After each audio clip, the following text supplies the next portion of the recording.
Bom, ausculta cardíaca agora. Ausculta cardíaca, o paciente tem que estar sentado, postura ereta. Caso não possa Fala alto. colocar em postura ereta, ele pode fazer deitado, como na UTI a gente pode encontrar.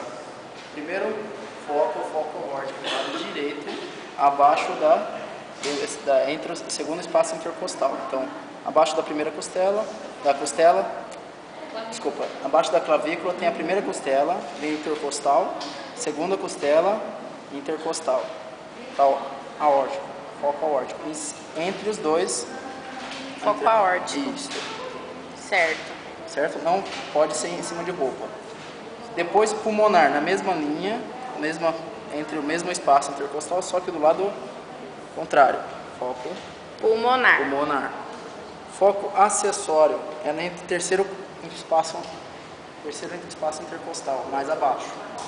Pode pedir para a pessoa por baixo da blusa ou por cima. Com licença.